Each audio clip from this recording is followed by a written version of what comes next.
Acara ini dipersembahkan oleh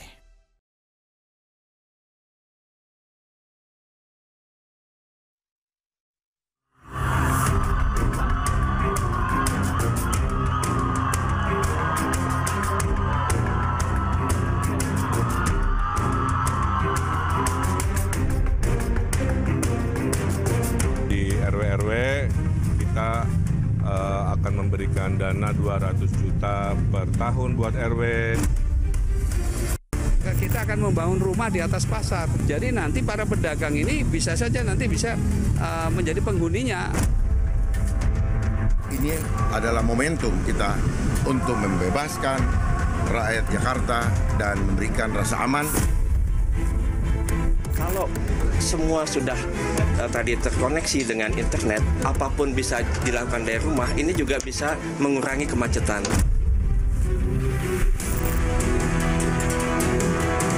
Kalau kami mendapatkan amanah, maka MRT-nya menuju JIS sampai dengan Tanjung Priok. Termasuk di dalamnya ada LRT yang sekarang mulai direncanakan untuk dibangun.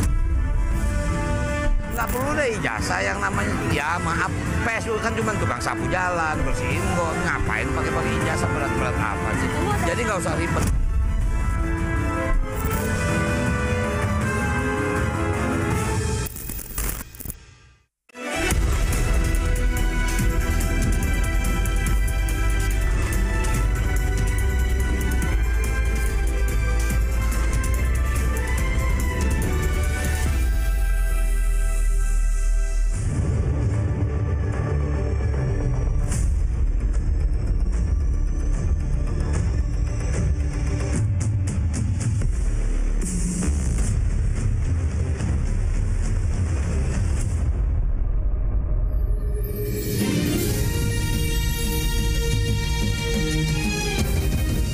Disiarkan langsung dari studio MNC Conference Hall Ainus Tower, Jakarta.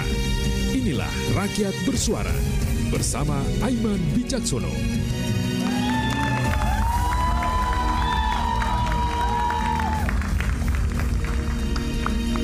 Ini adalah malam yang istimewa di panggung Rakyat Bersuara untuk pertama kalinya di media massa. Ketiga calon pimpinan daerah DKI Jakarta berada dalam satu panggung untuk adu gagasan. Kita akan dengarkan nanti gagasan mereka di panggung Rakyat Bersuara dan para panelis yang siap bertanya tajam ada di hadapan saya nih. Akan nanti kemudian menghujam kepada para calon wakil gubernur DKI Jakarta. Saya Aiman Wicaksono, inilah Rakyat Bersuara.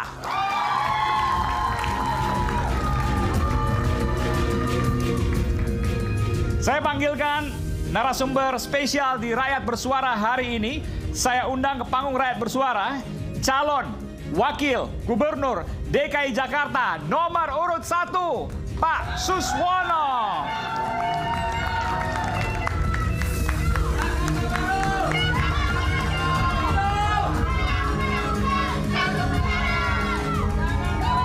Assalamualaikum warahmatullahi wabarakatuh. Waalaikumsalam warahmatullahi wabarakatuh. Pak Sus, Ya, apa kabar?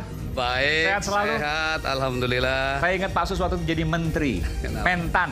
Kenapa? Ya, luar biasa. Sekarang bukan turun gunung nih Pak ya? Oh, enggak. Pengabdian itu di mana saja. Tidak, jabatan itu bukan kehormatan, tapi amanah yang untuk menjalankan amanah itu untuk kepentingan rakyat banyak. Oke. Tapi yang viral ada satu hal Pak. Nah, Ini penting nih, catat nih buat semuanya. 200 juta rupiah buat setiap RW. Betul nggak Pak? ya betul. Itu Waduh. sudah menjadi komitmen kami. Saya lihat di komentar-komentar banyak tuh Pak di netizen. Nah, gimana? Duitnya dari mana? Oh, APBD DKI itu besar sekali, Pak Iman. Jumlah RW berapa Pak? Misalnya? RW 2.700-an kan. Oke, kalau dikali 200 juta berarti? Ya kira-kira 600 miliaran lah begitu. 600 miliar? Iya. Nggak nyampe 1 triliun? Wah, ada. Kecil buat Jakarta. Kecil. Oke. Oh, 600 miliar ya? Ya. Jakarta sekitar 82 triliun?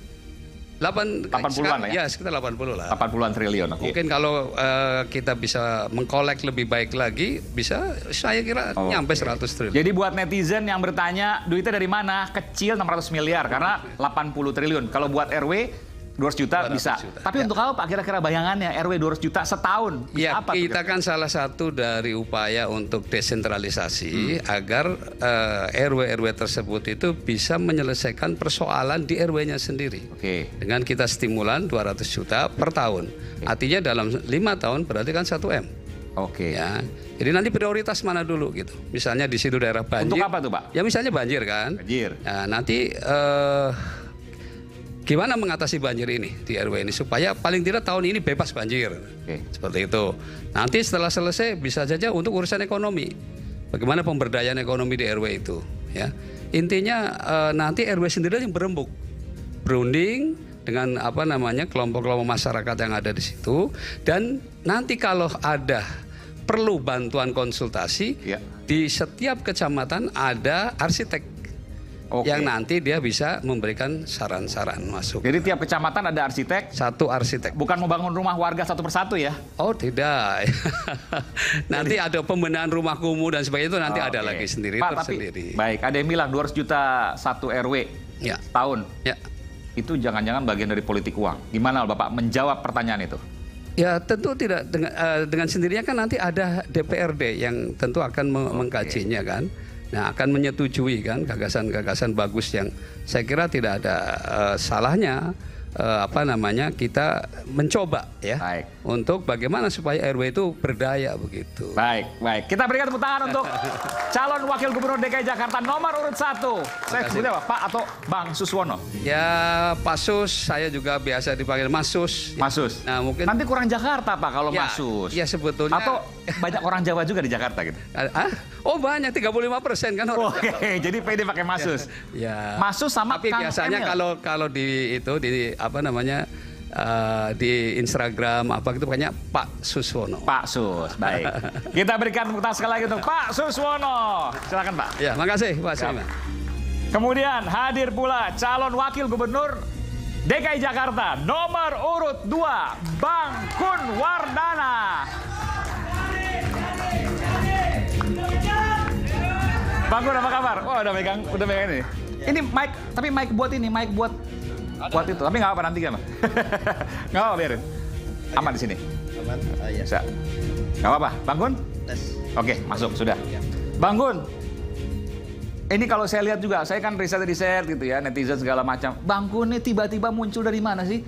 Apa dari planet yang mana gitu kan? Tiba-tiba muncul Kun Wardana. Siapa sih? Boleh nggak kenalin? Oh iya. Ya, perkenalkan nama saya Kun Wardana. Dulu saya dipanggil Kun Payakun. Wah, serius nih? Iya, makanya menjadi tagline kami Kun Payakun, dan saya ketemu dengan Dharma Pongrakun. Jadi ada kesamaan nama. Kun. Jadi jodoh nih Kun sama Kun ya? Iya. Saya lahir dan besar di Jakarta. Di daerah mana tuh? Saya lahir di Budi Kemuliaan di Jakarta Pusat. Ya. Wah, anak elit nih. Ya, anak Petojo dulu namanya. Petojo ya, Kemudian saya sekarang di Jakarta Selatan. Dan dulu saya kuliah 12 tahun. Kemudian saya masuk. Kuliah 12 tahun? Kuliah apa nih 12 tahun? Ya, saya dulu ambil teknik elektro. Teknik elektro 12 tahun? 12 tahun. S1, sarjana? Enggak, maksudnya usia 12 tahun. Kuliahnya mulai 12 tahun. Oh, bentar. Ya. Mulai kuliah umur 12 tahun? Betul. Orang-orang 12 tahun tuh kelas 6 SD atau minimal kelas 7 atau kelas 1 SMP? Bentar. Kok bisa? Gimana? Iya. Jadi SD saya 2 tahun, SMP saya 2 tahun, SMA saya 2 tahun. Saya memang senang dengan lompat-lompat. Makanya saya ingin Jakarta bisa melompat di dalam menjadi kota global. Bentar, itu ijazah resmi kan? Resmi. SD 2 tahun, SMP 2 tahun, SMA 2 tahun. SD boleh sebutnya SD mana? SD Negeri 06 Pagi di Jalan Sangihe di Cideng. Cideng, oke. SMP? SMP saya SMP 60, kemudian saya pindah ke SMP Trunajaya, kemudian SMA saya SMA 3. SMA 3 Setiabudi. Ya, betul. Oke. 2 tahun juga? 2 tahun juga. Saya yakin Prof Ikra juga nggak sampai secepat itu tuh 12 tahun kuliah. Baik.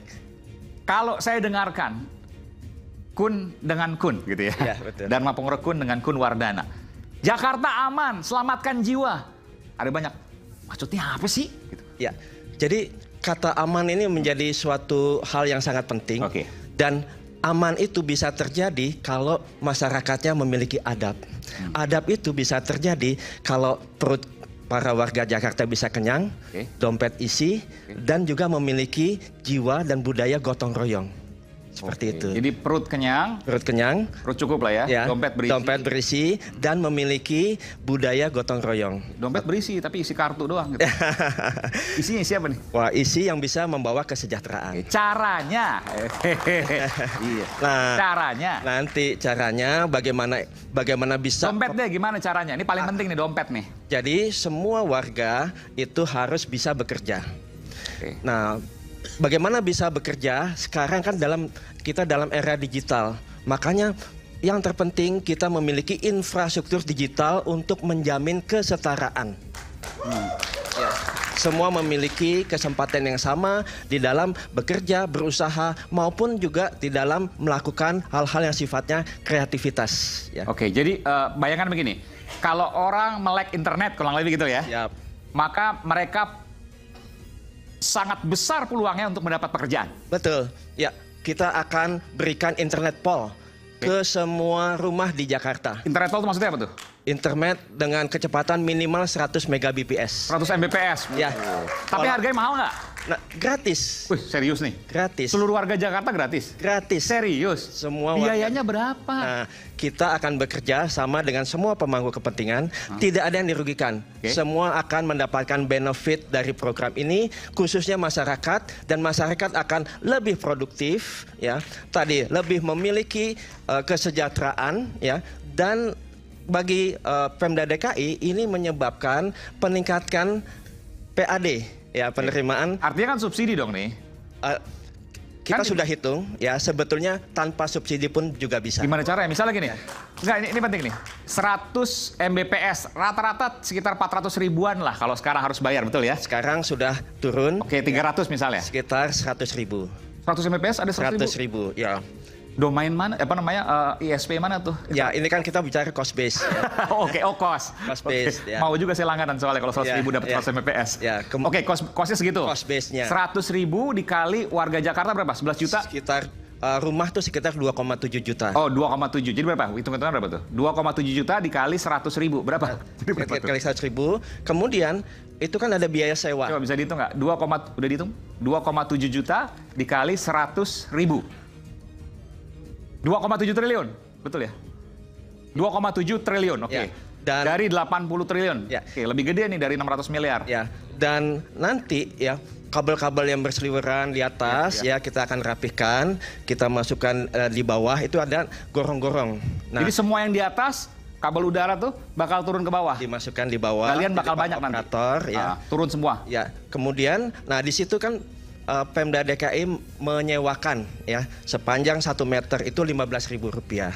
Oke. Ya, dengan jumlah yang sangat panjang ya, maka kalau itu kita bisa bebaskan untuk para operator, maka ini ada suatu timbal balik ya. Timbal balik sehingga operator itu bisa memberikan yang internet gratis 100 Mbps ke setiap rumah. Dan ini dampaknya snowballnya tuh luar biasa tinggi. Kan kita ingin adanya peningkatan kesenjangan sosial ya. Dengan semua merata, coba bayangkan ada yang bisa mendapatkan akses informasi dan ada yang tidak bisa mendapatkan akses informasi. Setara nggak? Ya. Cuma saya mau tanya. Bukti kesetaraan bagi Jakarta aman. Internetnya 100 Mbps. Nanti belajar di situ, belajar kriminal. Gimana caranya? Justru itu, ini hal yang sangat penting. Memang main judi online. Ya, kita sudah lakukan berbagai diskusi ya dengan filtering ya by DNS ya, artinya memfilter semua konten-konten negatif ya. Tetapi perisai yang paling penting adalah diri sendiri. Ya. Maka dari itu pentingnya peningkatan adab. Maka peningkatan adab menjadi prioritas utama bagi kami. Ya. Jadi adab untuk bisa memilah dan memilih mana konten-konten positif dan negatif. Adab juga bagaimana kita bisa menyuarakan ke semua orang bagaimana budaya Betawi ini ya bisa budaya gotong royong ini bisa diinformasikan ke banyak orang bahkan ke global seperti itu. Kita berikan tepuk tangan, Bang Kun Wardana. Oke. Terima kasih. Dan last but not least ya, ini baru cawagupnya, belum nanti panelisnya. Ini ada, kita panggilkan calon wakil gubernur DKI Jakarta nomor urut 3, Rano Dulkarno.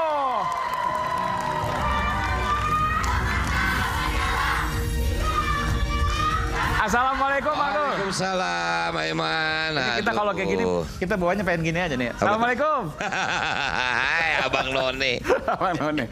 Gimana, Bang Dul? Alhamdulillah, Mas.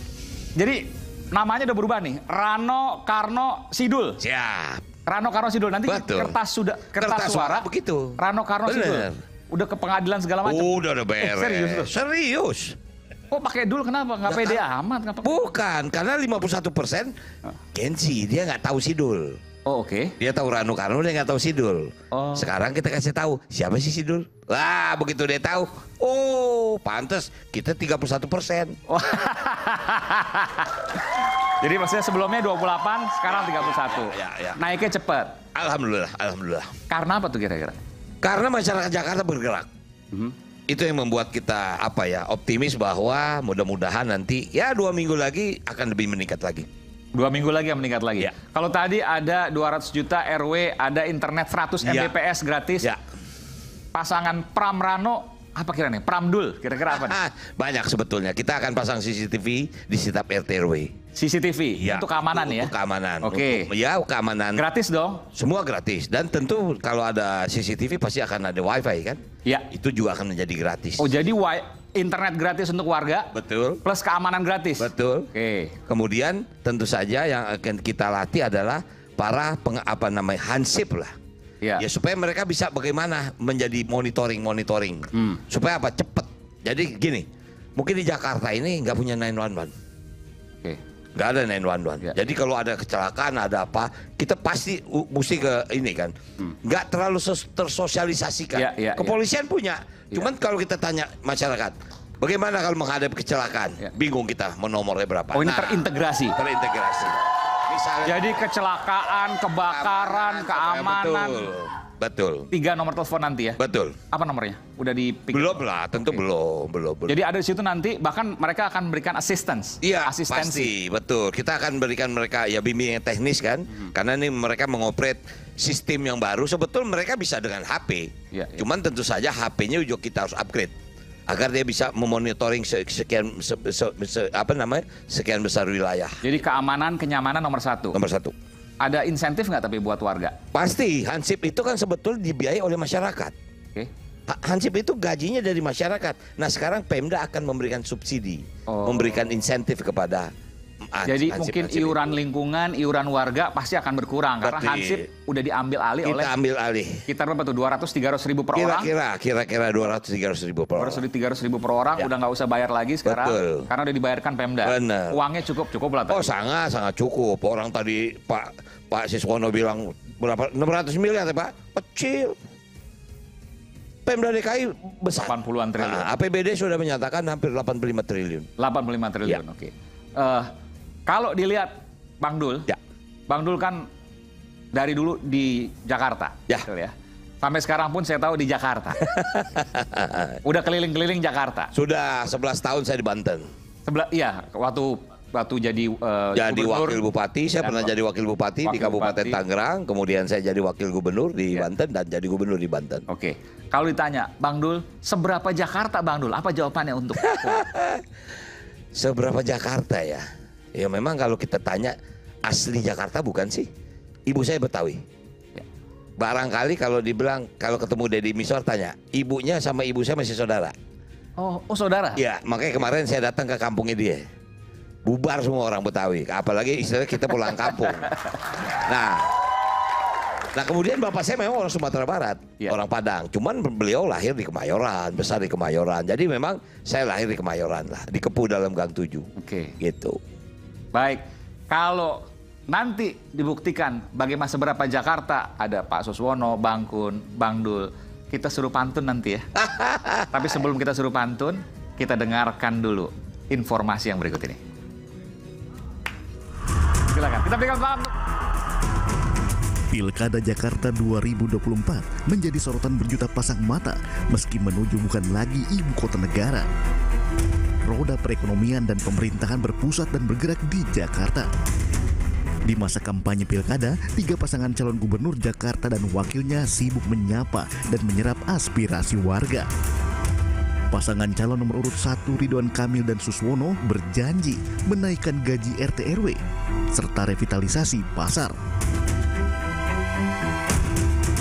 Di RW-RW kita akan memberikan dana 200 juta per tahun buat RW, kemudian insentif atau gaji RT RW kita naikkan setinggi-tingginya. Kita akan membangun rumah di atas pasar.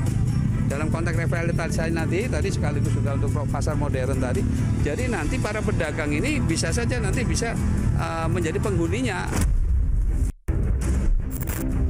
Paslon jalur independen nomor urut 2 Dharma Pongrekun Kuluwardana berjanji akan menciptakan Jakarta yang lebih aman serta janjikan internet gratis dengan kecepatan tinggi di setiap rumah warga.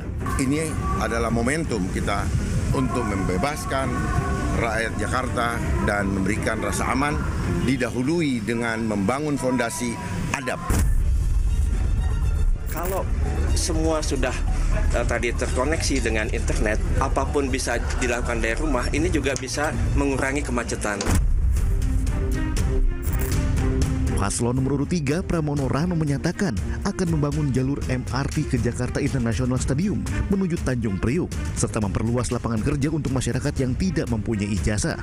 Kalau kami mendapatkan amanah, maka MRT-nya menuju JIS sampai dengan Tanjung Priok. Termasuk di dalamnya ada LRT yang sekarang mulai direncanakan untuk dibangun.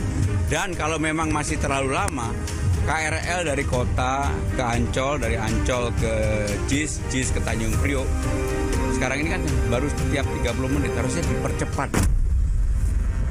Kita ngelihat kakek kita, bapak kita umur 60-70 masih juga nyapu jalan. Nggak manusiawi, maksudnya itu gitu. Jadi intinya nggak perlu deh ijazah yang namanya, ya maaf, PES kan cuma tukang sapu jalan, bersihin got, ngapain pakai ijazah berat-berat amat sih. Jadi nggak usah ribet. Dari ketiga pasang calon gubernur dan wakil gubernur Jakarta, gagasan dan program kerja siapakah yang paling realistis dan dibutuhkan Jakarta serta warganya? Isu hangat kadang bikin penat, apalagi kalau kita tidak bisa mencerna dengan cermat. Jangan lupa secangkir kopi hangat yang nikmat untuk menemani kebersamaan dalam program Rakyat Bersuara bersama saya Aiman Wicaksono. Kami akan segera kembali saat lagi.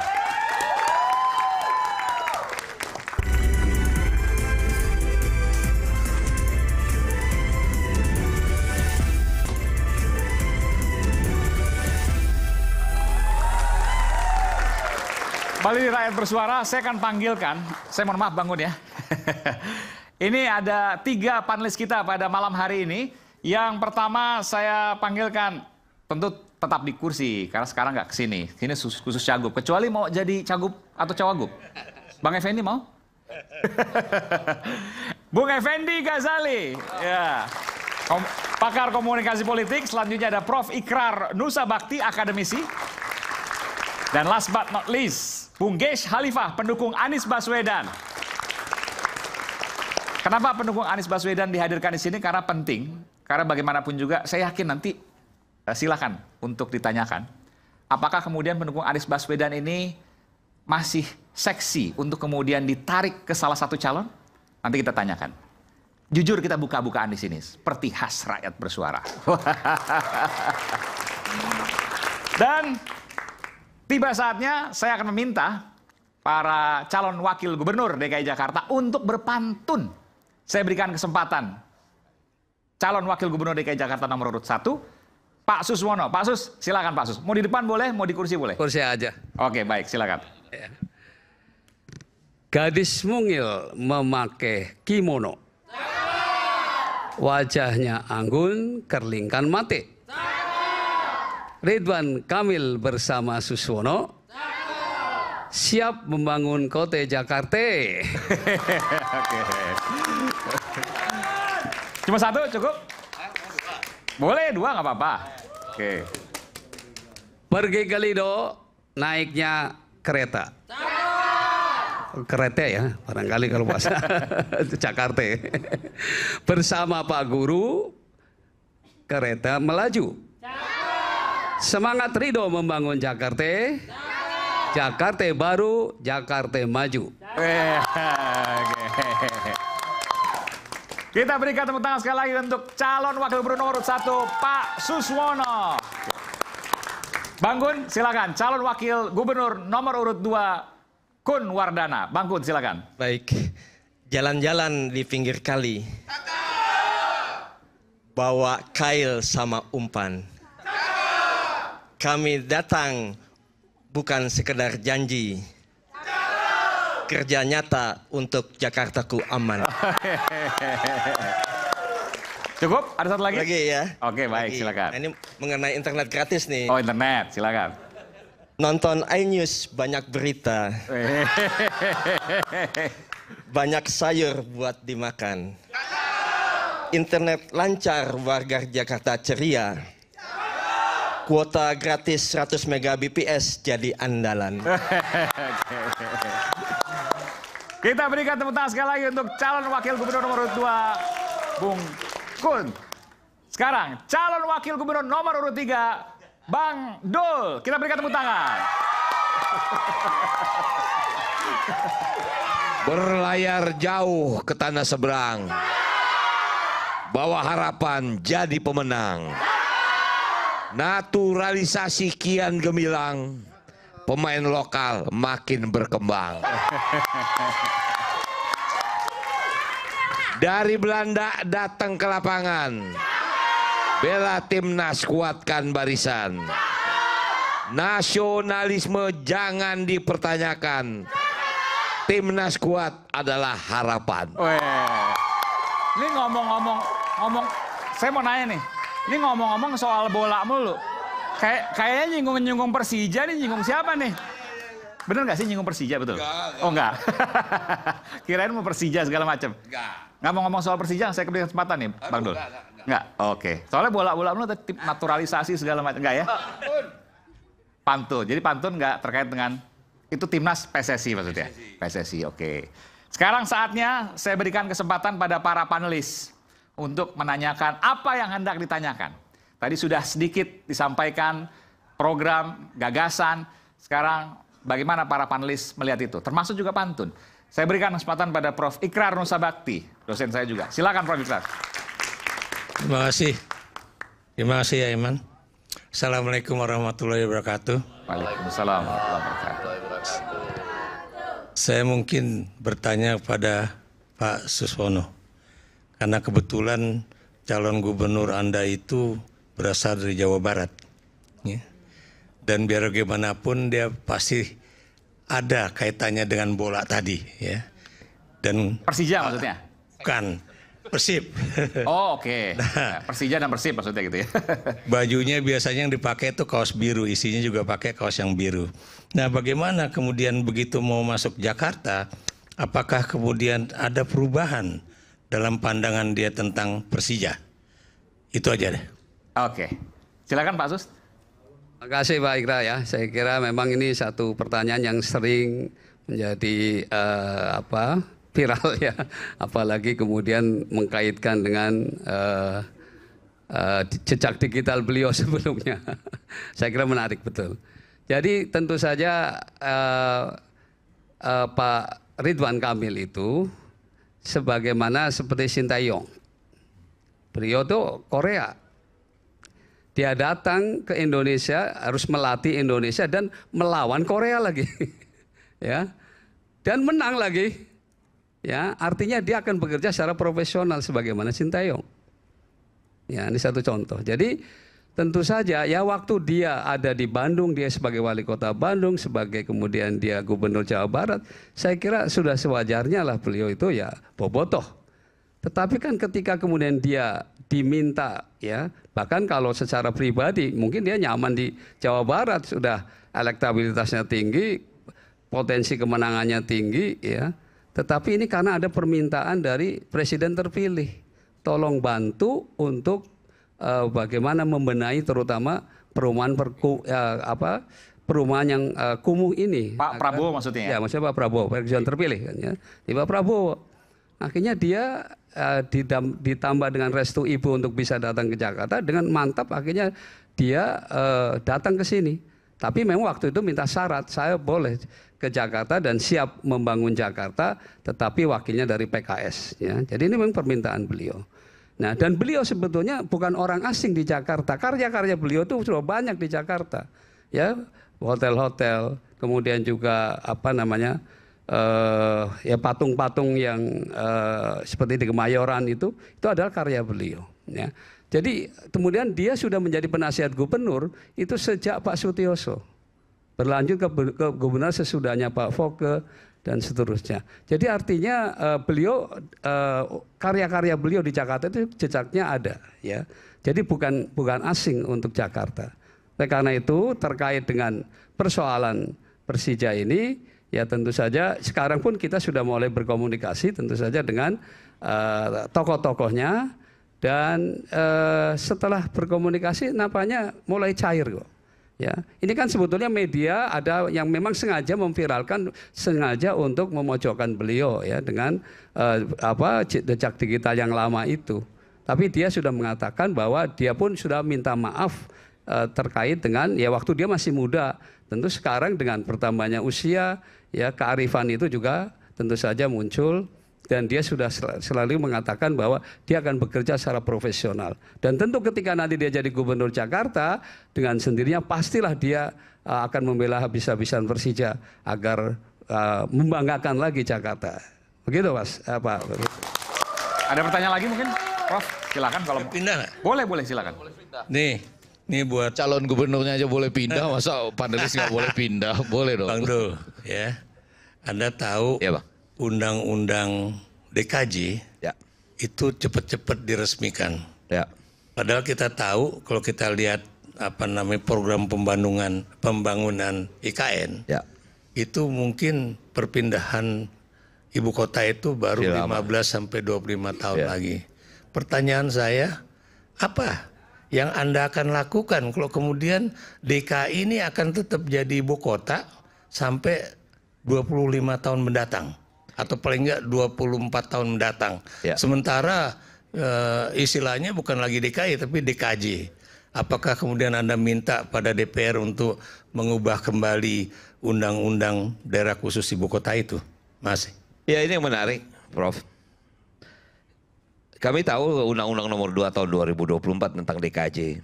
Dan kami juga tahu bahwa IKN belum tertandatangankan. Artinya ibu kota ada di mana kan itu. Cuman tentu saja pilkada DKJ akan terjadi.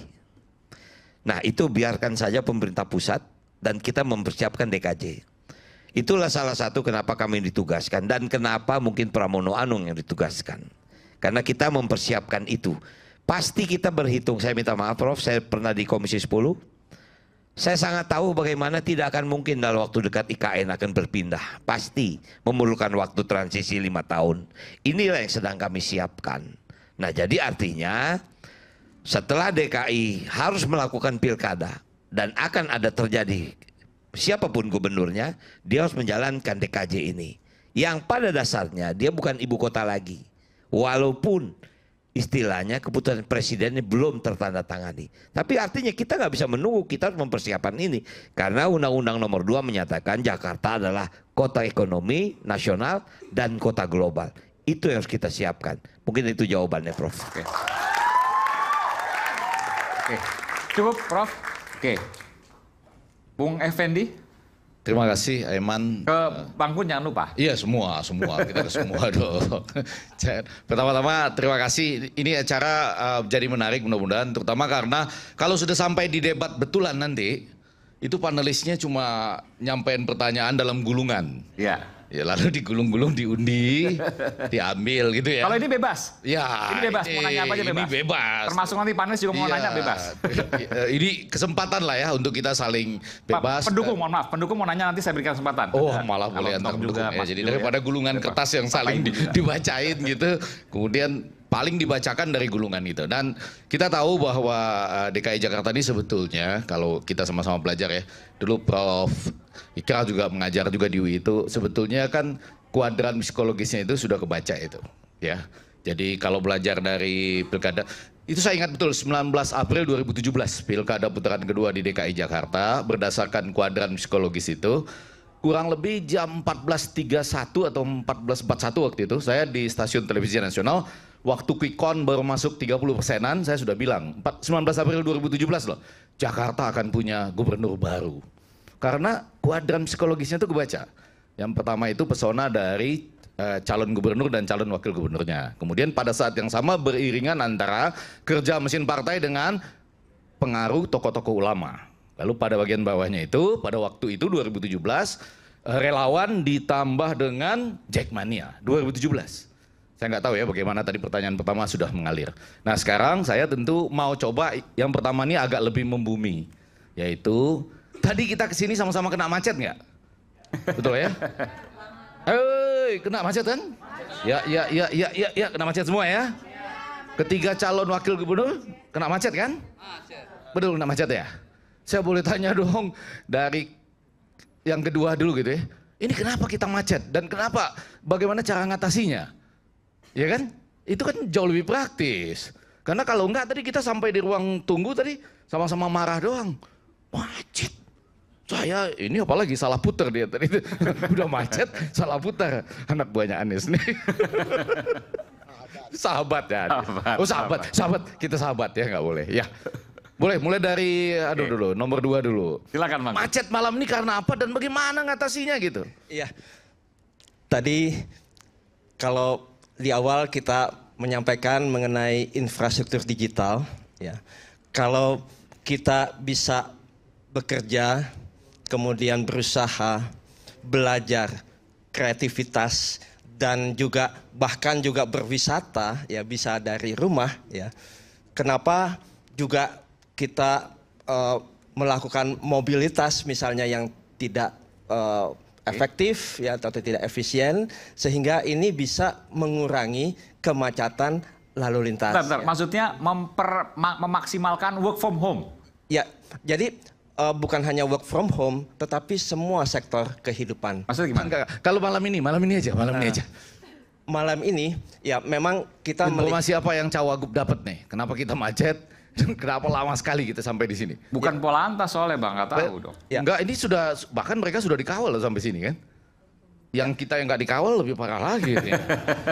Ya kan? Kasihan loh, warga Jakarta yang nonton di luar city, di luar acara ini kemana-mana nggak dikawal gitu. Boleh lewat ya. Kun bilang kita lebih banyak mengandalkan digital, mungkin lebih banyak bekerja tidak rame-rame lah ke jalan gitu ya. Izin Pak Suswono, Cawagup kita. Ya tentu memang kita perlu mendorong ya untuk meningkatkan penggunaan transport publik ya. Ya ini kan sebetulnya macet karena banyak kan jumlah kendaraan yang kebetulan berada di tempat yang sama, yang apalagi ya ada ganjil genap ya. Nah makanya salah satunya dengan meningkatkan tadi, mendorong untuk penggunaan transport publik, persoalannya apakah kelas menengah ke atas mau pindah ke transportasi publik? Ini kan pertanyaannya. Nah, oleh karena itu ya tentu memang kita harus meningkatkan ya layanan integrasi antar moda transport yang lebih baik lagi sehingga dia memang ya seperti saya dulu waktu ya dari Bogor itu nanti saya pakai KRL karena sudah pasti.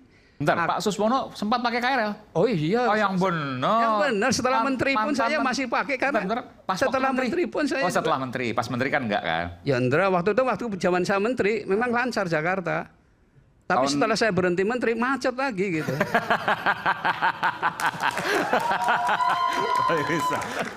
Jadi waktu jadi menteri lancar Jakarta.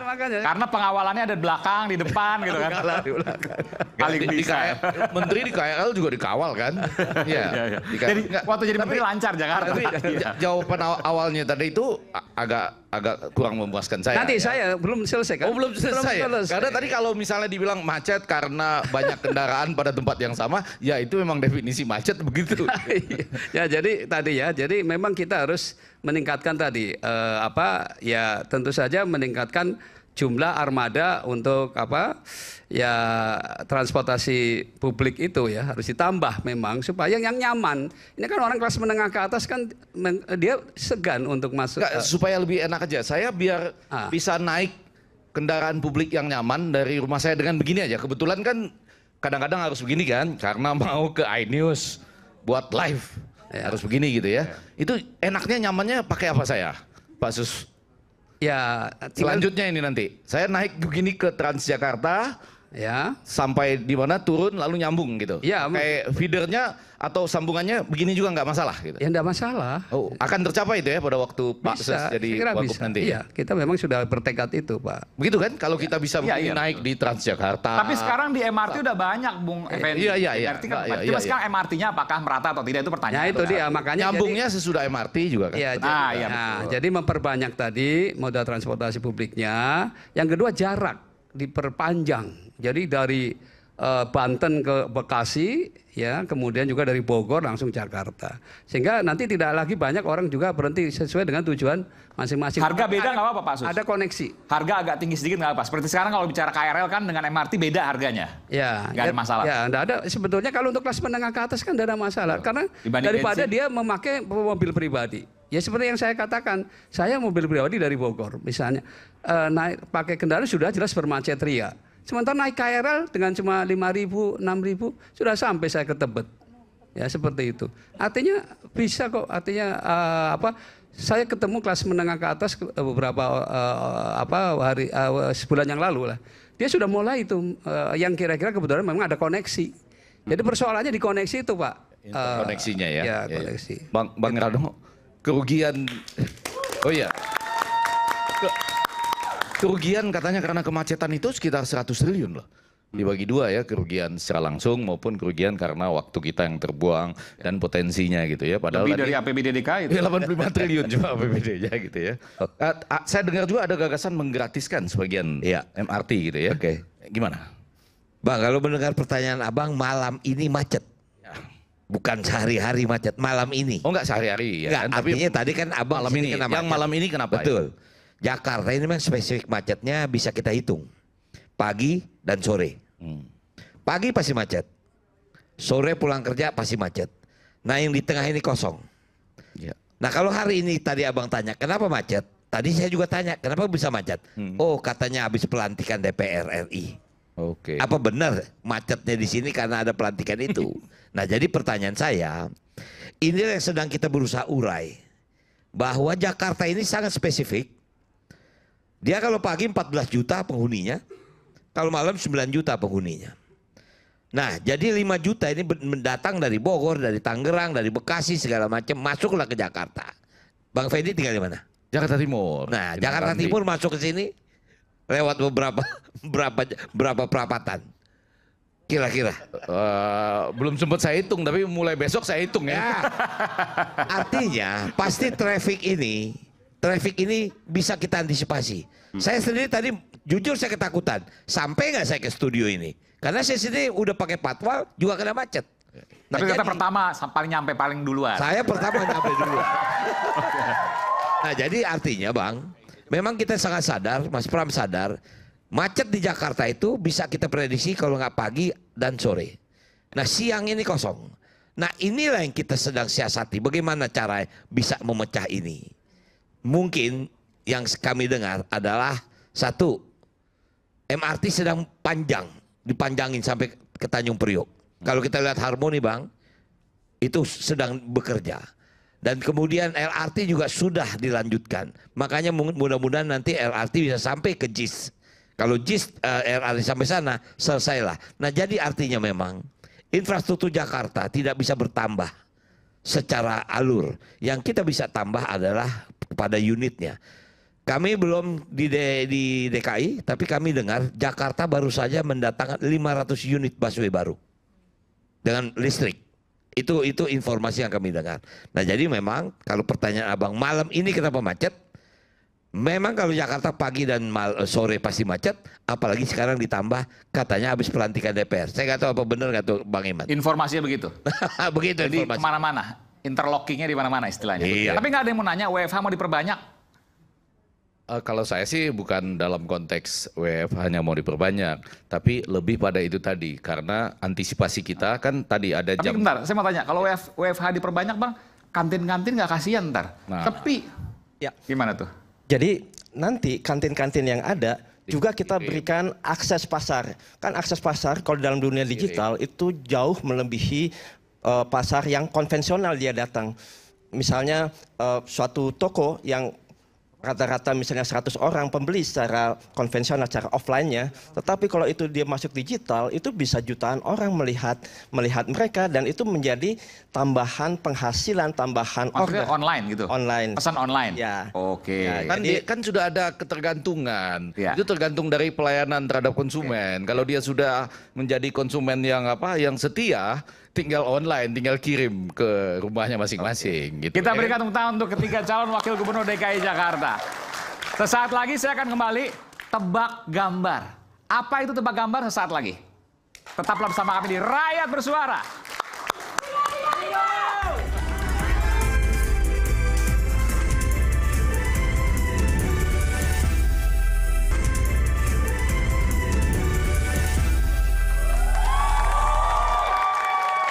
Kembali di Rakyat Bersuara, pada sesi kali ini saya akan mengajak seberapa Jakarta ente. Jadi kita akan lihat nanti ada gambar. Gambar ini sesungguhnya merujuk pada satu daerah di Jakarta. Ingat ya, di Jakarta, bukan Depok, Bekasi, Tangerang, Bogor, bukan. Tangerang Selatan, bukan. Jadi Jakarta. Bentuknya seperti apa? Nanti kita simak. Dan para calon wakil gubernur DKI Jakarta, saya akan berikan kesempatan siapa yang tercepat tunjuk tangan. Kita mulai? Siap Bapak-Bapak? Oke, kita dengarkan dulu, iya dulu nih. Oke. 3, 2, 1, oke. Jakarta menyala!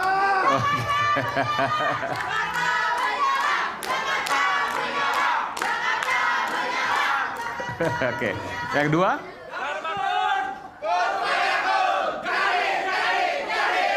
Oke. Nomor 1? Oke, kita berikan tepuk tangan untuk semuanya. Baik, kita akan mulai dengan gambar pertama. Apa gambarnya? Ini.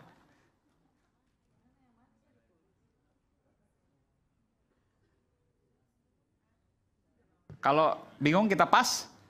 Pas. Oke, kita keluarkan dulu jawabannya apa? Apa jawabannya? Oke. Gambir. Apa nih gambirnya nih? Gambar. A-nya diganti I, I-nya kan dicoret tuh. Tapi I-nya dicoret. I-nya dicoret. Oh, iya. Gambar ini salah nih. Harusnya A-nya dicoret. Ini panitianya nih. Produsernya yang salah nih. Salah. Oke lanjut. Kita pas. Kita masih ada gambar lagi. Ya A-nya yang dicoret bukan I-nya. Saya juga bingung tadi tuh. Oke lanjut. Oke lanjut. Gambar kedua. Nama daerah. Bang Dul? Nggak apa-apa, salah nggak apa-apa. Pasus, silakan. Tengsin. Tengsin, betul nggak Tengsin? Tengsin malu, Tengsin malu. Jawabannya adalah?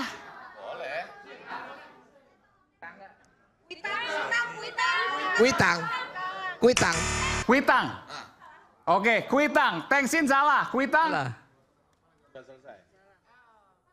Waktunya habis. Kita buka. Kita buka, jawabannya adalah?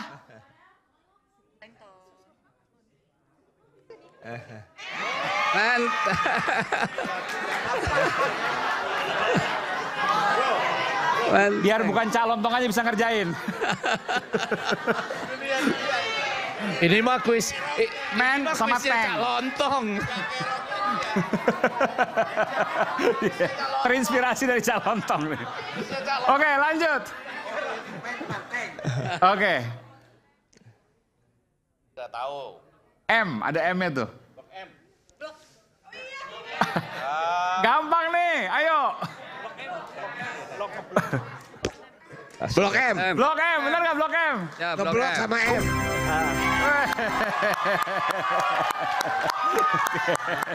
Oke, Bang Dul benar. Saya udah sama sebetulnya. Sama. Nanti masuk. Sebetulnya bisa Rivoli juga ini kan? Ya, Rivoli. Udah nggak kenal anak sekarang. Rivoli Keramat Raya. Iya, ditutup. Oke, lanjut gambar selanjutnya.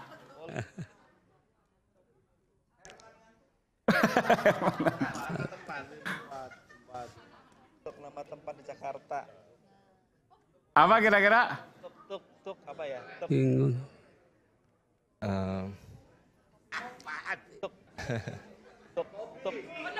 Pondok Kopi ya, Pondok Kopi. Pondok Kopi. Ya, Dharma. Pondok Kopi. Pondok Kopi, Bangkun, bener nggak? Pondok Kopi.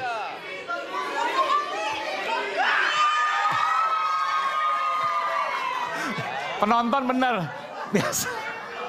Sleepy, oke. Suka-suka kita nggak apa-apa. Oke. Gambar selanjutnya.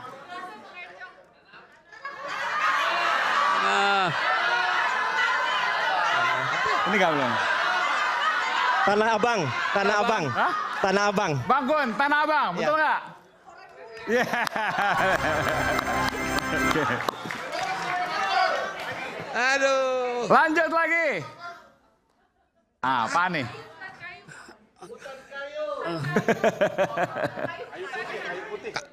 Ya. Kayu putih. Kayu putih, benar nggak?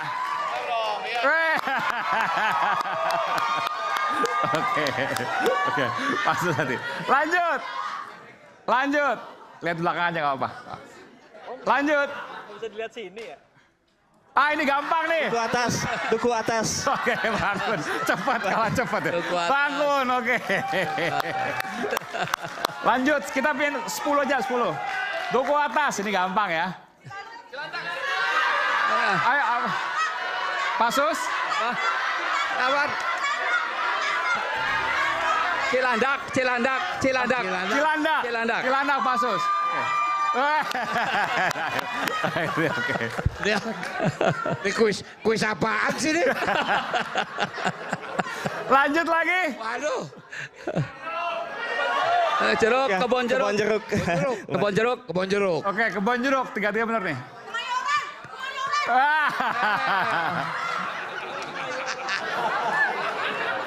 Kema orange ini.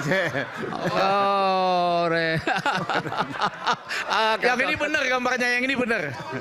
Yang gambir tadi salah, yang ini benar. Ya, ini benar. Oke. Ada lagi? Yang ini benar. Terakhir? Ada lagi? Habis. Kita berikan tepuk tangan dulu. Ya, kapan lagi bisa ngerjain calon wakil gubernur? Jadi nggak ada yang menang, nggak ada yang kalah. Ini hanya untuk icebreaker aja. Kita berikan tepuk tangan sekali lagi. Oke, kita akan lanjutkan nanti setelah kita melihat apa yang sesungguhnya terjadi di Jakarta. Seperti tadi macet ya. Belum ngomong soal banjir, Bung Effendi Ghazali. Belum bicara soal apa lagi? Banjir, macet, polusi, tawuran, apa lagi? Nanti kita akan bicara. Sesaat lagi kami kembali, tetaplah bersama kami di Rakyat Bersuara.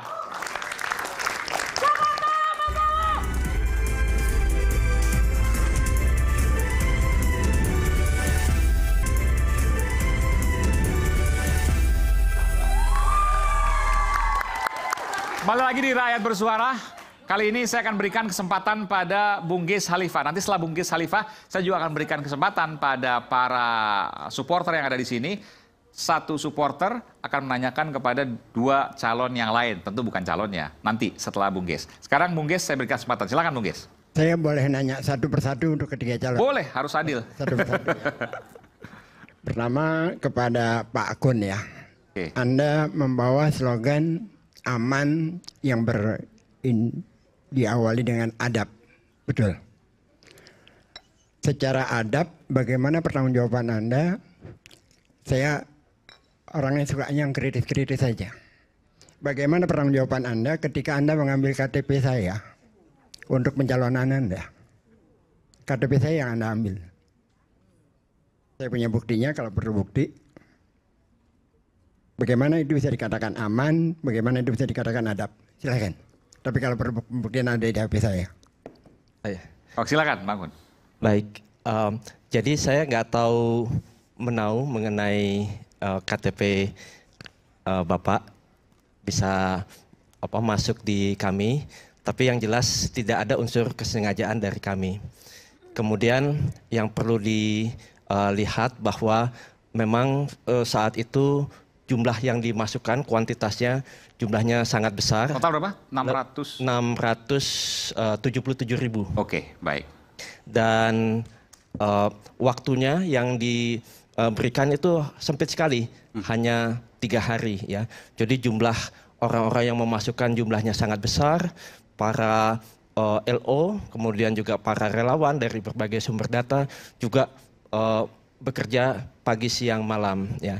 Jadi memang benar-benar kami tidak ada unsur kesengajaan terhadap hal itu. Yes. Oke, kita berikan tepuk tangan untuk Bang Kun Wardana.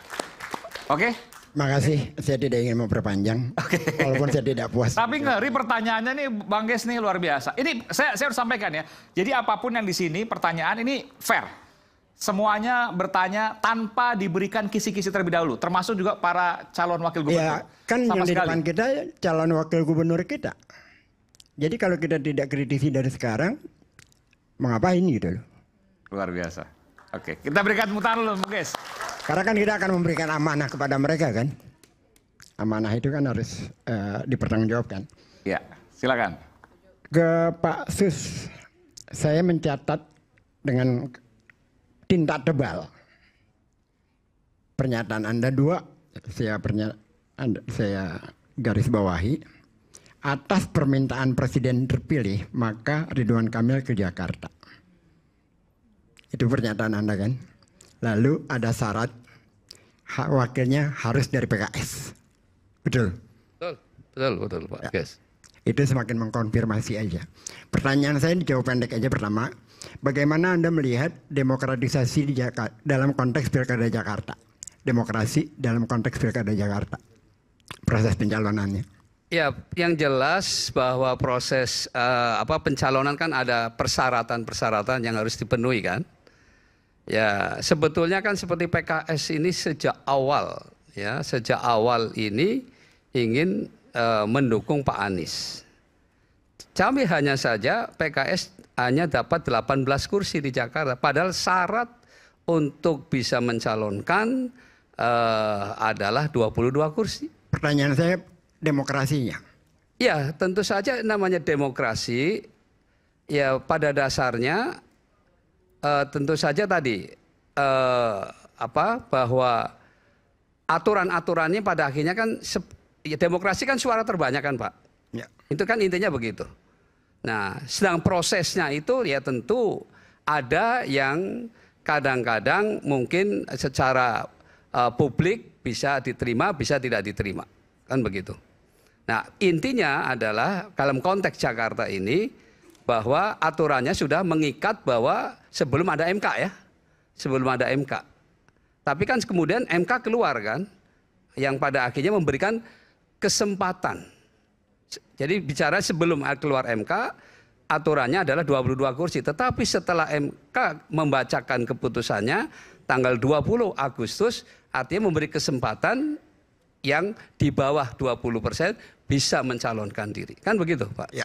Maksud Bung Ges kan bukan yang lalu, maksudnya ke depan kan? Nah, sebentar, saya mau ke lalu baru ke depan. Karena ini soal rekam jejak. Secara demokrasi, Anda melihat 12 partai mencalonkan Anda di tanggal 19 Agustus. 19, betul Pak Ges. Apakah itu demokratis? Apakah itu beradab? Ya, yang jelas apakah itu demokratis, apakah itu beradab? Bentar, Bung Ges. Nanti kita akan bicara.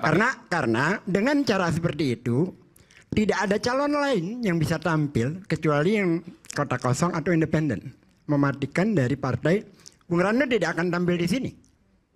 Kalau tanggal 19 Agustus itu tidak ada perubahan dengan MK. Baik. Dan itu sudah lebih dulu. Jadi secara adab, secara demokratis itu bagaimana? Ya, kembali. Jawab ya. Ya. Jadi kembali kepada tadi ya aturan yang berlaku itu. Bahwa PKS pada dasarnya kan sebetulnya juga menginginkan bisa mencalonkan. Tetapi kan kembali. Ya, pertanyaannya itu secara adab, beradab tidak? Oke, cukup Bung Ges, cukup. Nanti kita akan berikan kesempatan. Setelah itu Bung Ges nanti ke Bang Dul. Silakan. Jangan potong dulu Bung Ges ya. Ya, sekali lagi bahwa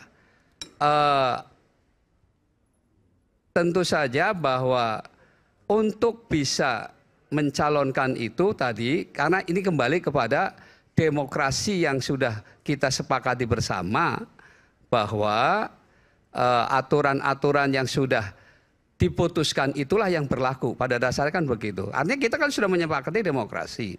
Nah, karena demokrasi itu adalah suara terbanyak dan aturannya seperti itu, ya kita mengikuti itu. Kalau saja, terus terang aja ya, MK kan memutuskan tanggal 1.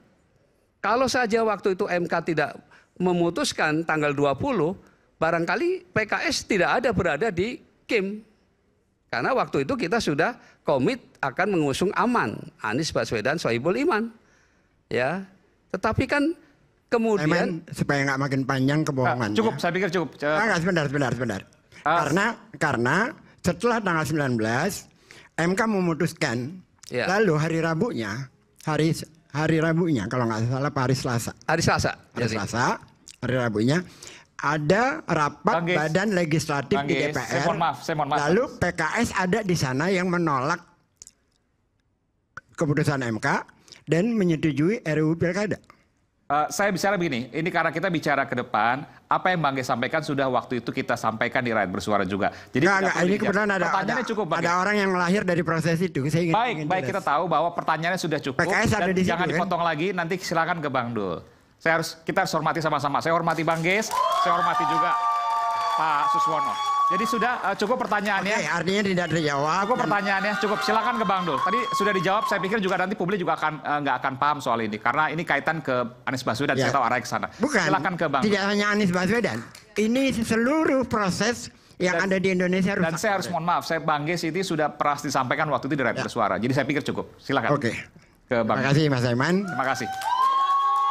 Terima kasih Pak Sus, walaupun Anda tidak mampu menjawabnya. Bang Rano, ya, Pak. Dari yang Anda ceritakan tadi, dan ketiga-tiganya, ada yang saya sayangkan, ada satu hal yang tidak menyentuh sisi budaya di Jakarta ini. Saya teringat di bulan Juni 2022, bersama teman-teman, saya kebetulan tergabung, saya kebetulan ketua umum Sevenis, saya mengajak anak OSIS di Jakarta, OSIS saya sama 7 juga, membuat lomba konten kreasi destinasi wisata di Jakarta. Itu diikuti oleh 4.000 murid, siswa-siswa SMP, SMA Jabodetabek. Dan hasilnya itu sangat amat mengagumkan. Sangat amat mengagumkan. Jadi mereka membuat video pendek, membuat foto dan segala macam. Lalu di masa yang sebelumnya, sepanjang Sudirman Tamrin itu ada musik tepi barat. Jadi ada orkestrasi dalam program Pemprov DKI itu yang memberikan ruang untuk budaya dan seni di Jakarta. Bahkan kalau tidak ada COVID, street gallery di Tim itu udah berjalan. Jadi trotoar di Tim itu, dan saya tidak juga setuju dengan kritiknya Bang Rano, karena trotoar di Tim itu penting, besar itu, karena itu akan menjadi street gallery titiknya itu, sebelum menuju Tim. Jadi bagaimana Anda seorang insan film melihat fenomena yang Jakarta sudah sedemikian rupa dibuat kemarin-kemarin ya. Apakah itu juga akan memberikan ruang yang semacam itu ke depannya? Baik Bang Ges, saya tahu Bang Anies membangun trotoar, memperluas trotoar pasti dengan tujuan. Saya melewati Jalan Tamrin dengan trotoar yang luas, saya bernapas panjang. Tapi kemarin sewaktu saya ke Tim, trotoarnya besar, jalannya sempit. Saya tahu bahwa tempat itu akan menjadi panggung performance anak-anak. Cuman kemarin pada waktu saya ke tim, rekan-rekan seniman di sana bertanya tentang bagaimana tim ini harus berjalan. Saya tahu Bang Gis, saya pernah ketemu Bang Anies waktu di Komisi 10.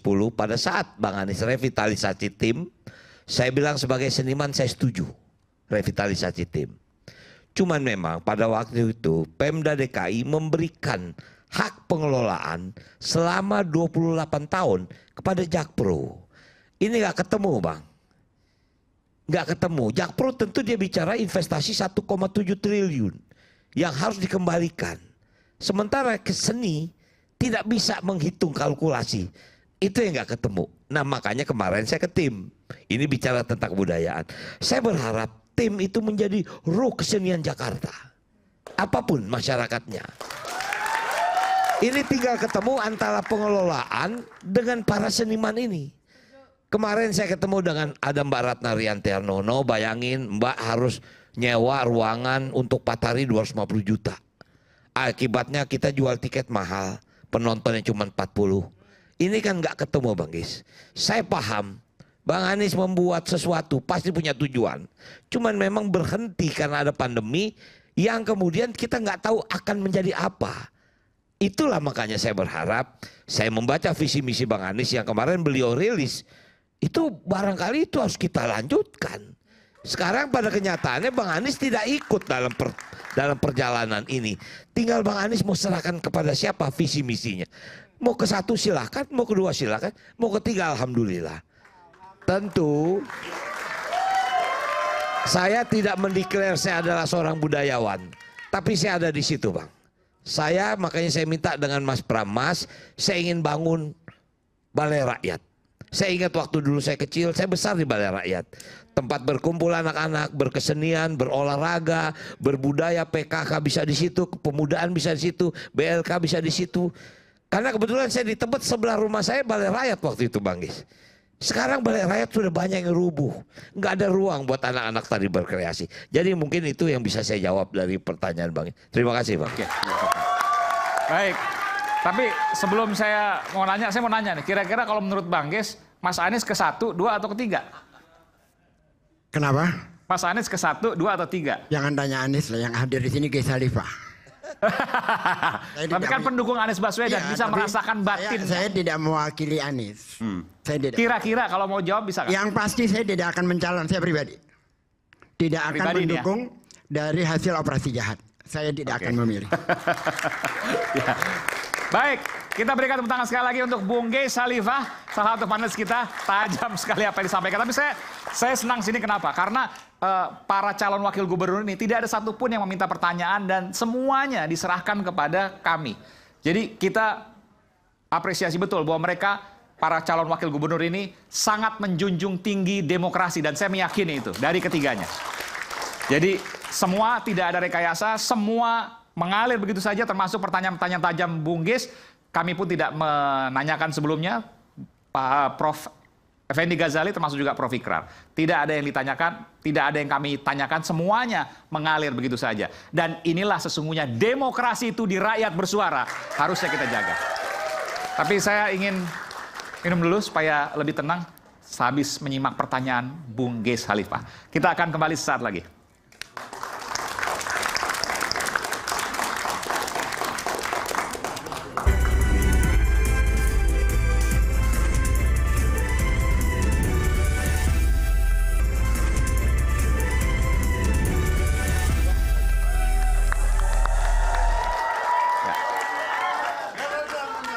Balik ke rakyat bersuara, kita akan melihat ada 4 sosok foto yang nanti kami akan tampilkan di layar. Dan kami akan meminta, saya akan meminta para calon wakil gubernur untuk menyampaikan apa yang ada di benak mereka tentang sosok tersebut. Nanti saya mulai dari Bung Kun ya, dari Bung Kun. Kita mulai, foto sosok pertama. Bung Gun, silakan. Masing-masing. Baik, ya Pak Jokowi, ya, saya melihat beliau melakukan lompatan yang luar biasa dari wali kota, gubernur, kemudian menjadi presiden 2 periode. Tentunya ini membutuhkan strategi dan mental yang luar biasa. Ya, saya belajar dari beliau mengenai ini. Oke, baik. Pak Sus, silakan. Kita berikan tepuk tangan. Oke.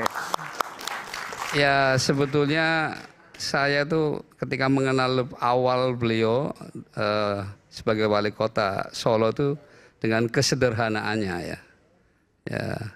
Tapi ternyata punya tekad yang luar biasa sehingga bisa sampai mencapai puncak menjadi Presiden Republik Indonesia. Saya deg-degan tadi Pak pas Bapak bilang tapi ternyata. Oke Pak, apa lanjut Pak? Saya udah deg-degan tadi Pak, maksud saya. Pak Suswono mau ngomong apa nih gitu kan? Kok tapi ternyata gitu. Oke, silakan Pak.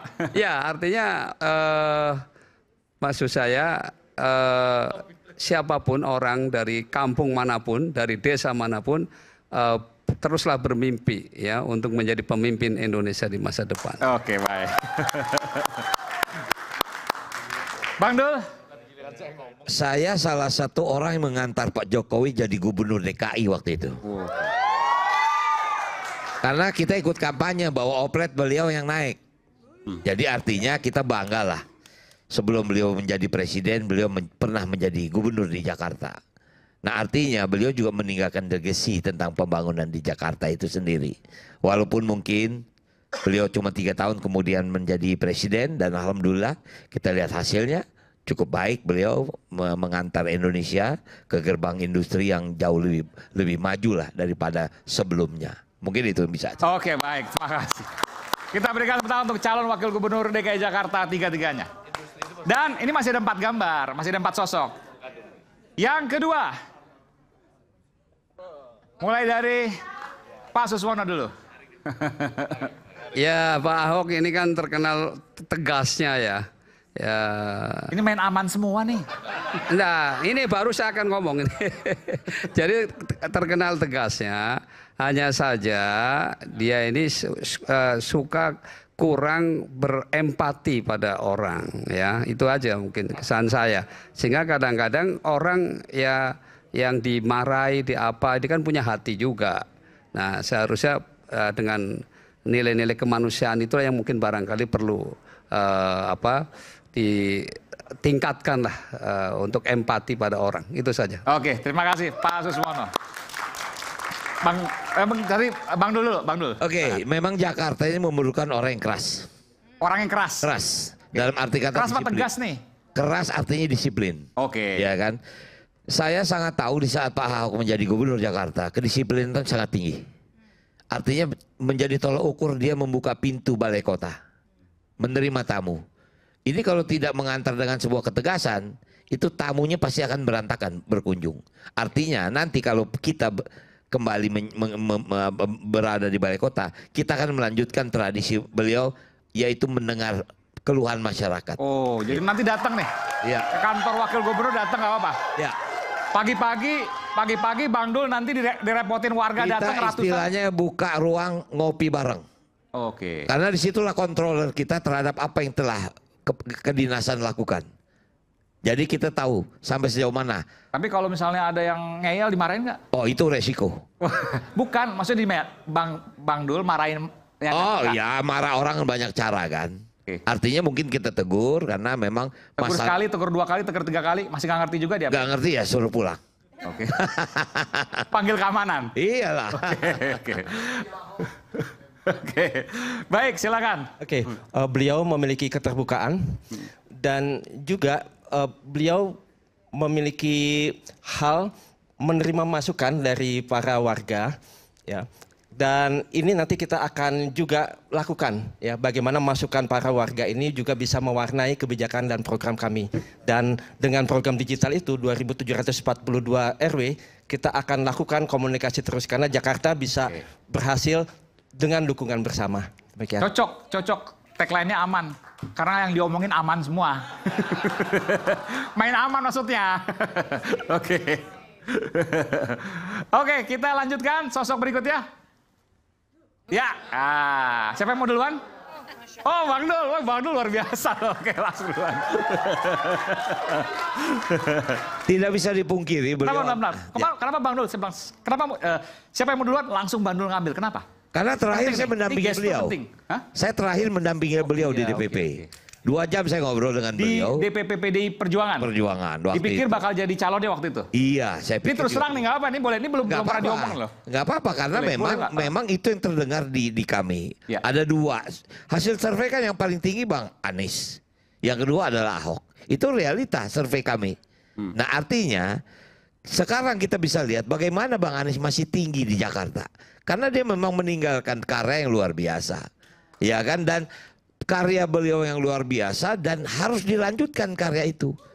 Karena itulah kita mengunjungi para mantan gubernur agar kita paham, kita tahu apa yang pernah dilakukan dan apa yang belum selesai dilakukan. Aiman, 2007 saya menemui almarhum Ali Sadikin.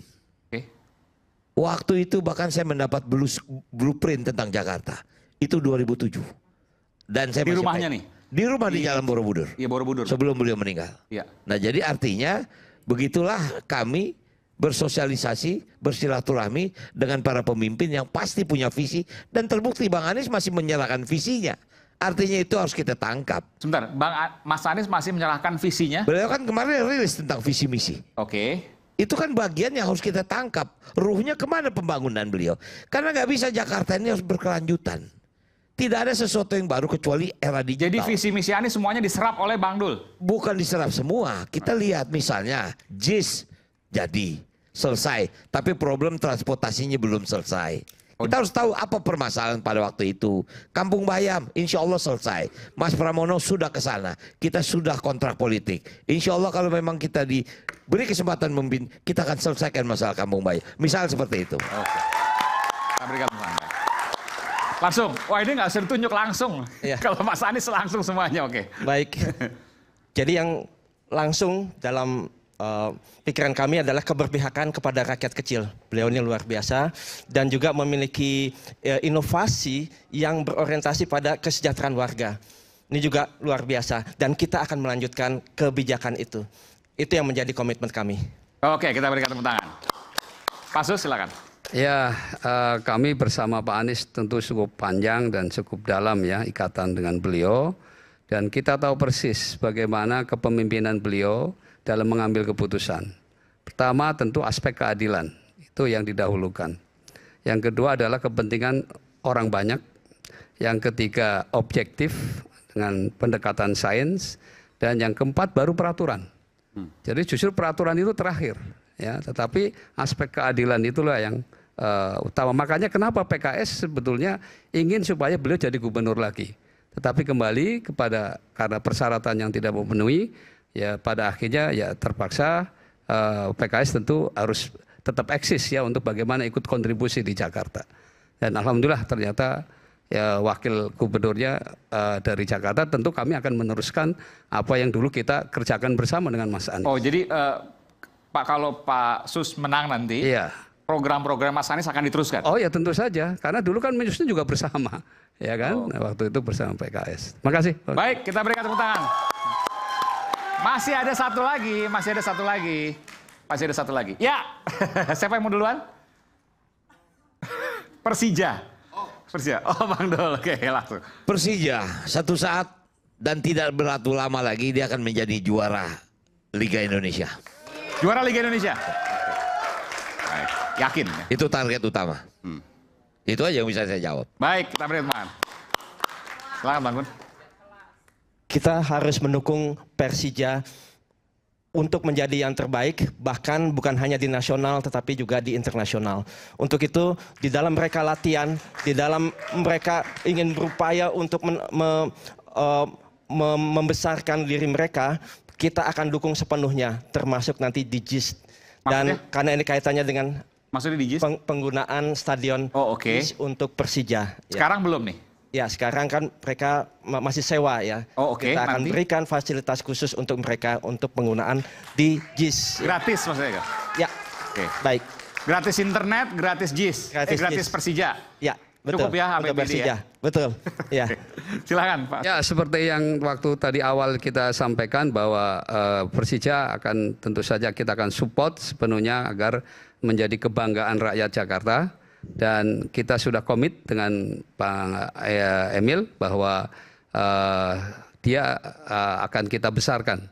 Bahkan jika akses untuk ke JIS tidak memungkinkan lagi, maka ada base lagi tempat untuk pusat latihan Persija di tempat lain akan diusahakan agar di mana kira-kira, Persija, ya itu tentu nanti kita mana tempat yang lebih pas. Kalau misalnya akses ke JIS dalam waktu dekat agak sulit untuk diwujudkan, maka ketika membangun stadion baru lebih memungkinkan, maka itu yang prioritas. Intinya agar Persija cepat untuk eksis dan menjadi kebanggaan rakyat Jakarta. Oke, kita berikan tepuk tangan. Baik, gambar sudah selesai. Sekarang saya berikan kesempatan untuk para pendukung menanyakan kepada calon, tapi di luar calon yang didukung ya. Pertanyaannya harus berbasis data dan fakta. Kalau tidak berbasis data dan fakta, maka harus saya cut, mohon maaf. Siapa yang mau duluan? Oke, Mbak Tendi dulu. Silakan. Diperkenalkan dulu, Pak. Assalamualaikum warahmatullahi wabarakatuh. Terima kasih Mas Aiman atas kesempatannya dan Bapak-Bapak panelis yang saya hormati.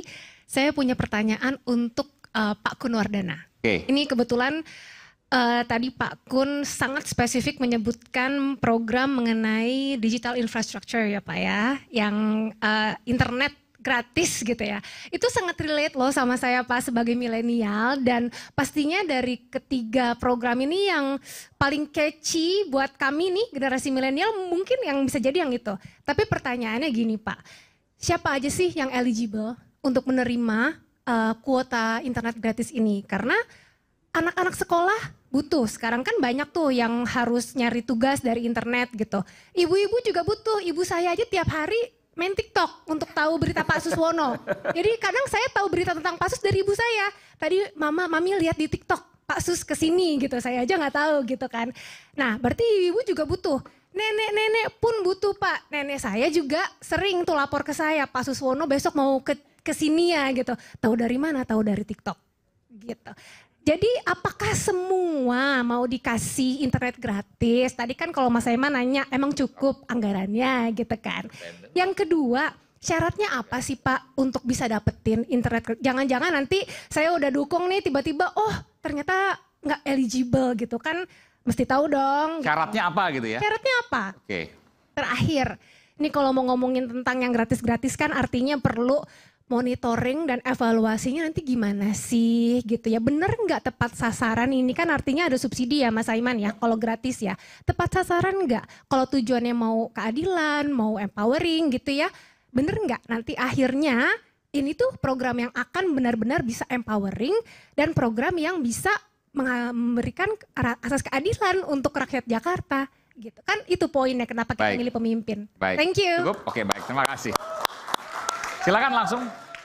Silakan langsung jawab. Baik.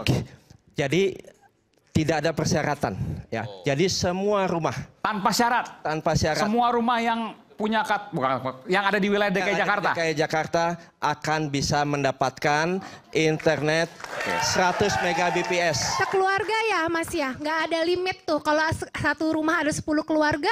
Ya, satu rumah 10 keluarga atau 10 kakak sekalipun 100 Mbps itu cukup mampu untuk mendapatkan konten multimedia. Tadi ada kesalahan perhitungan, Bang Aiman.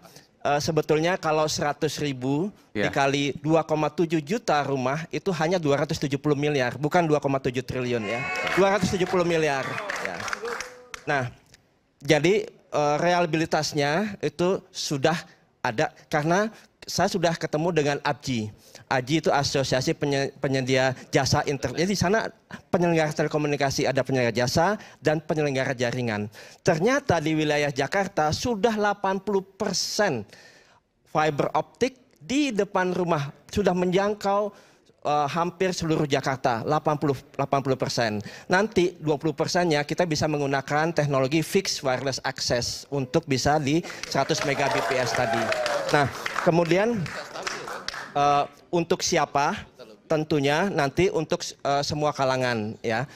nanti kita akan buat super apps, jadi aplikasi mulai dari kesehatan, pendidikan, keuangan, logistik dan lain-lain. Termasuk UMKM ya, kita akan bantu dengan aplikasi yang kita buat dan kita juga akan berikan hosting gratis. Jadi keberadaan mereka secara online untuk pemula itu bisa dilakukan. Mereka bisa punya domain sendiri. Domain sendiri dan bisa tampil selama 2 tahun untuk KTP Jakarta. Gratis, Dan ini ya. Tapi ngerti nggak nanti kalau nggak ada pendidikannya mereka nggak ngerti bikin domain gimana? Kita buat yang namanya akademia. Ya, akademia gratis juga untuk mereka. Jadi mereka bisa menggunakan, kita bina mereka menjadi pengusaha-pengusaha digital dan nanti akan ada banyak hal ya. Bahkan ya, kalau nanti mereka bingung atau mau ingin menanyakan apapun, kita ingin membangun pusat komunitas masyarakat di setiap RW.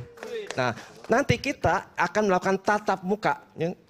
Kalau misalnya jadi gubernur dan wagub akan langsung ketemu dengan masyarakat secara online.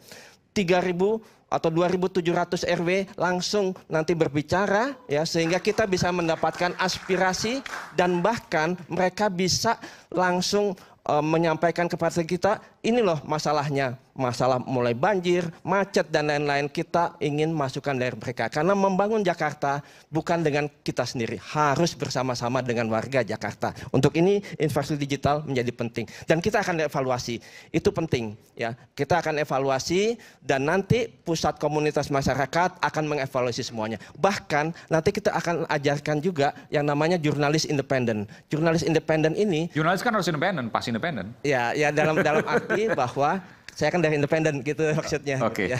Nah, jurnalis ini nanti akan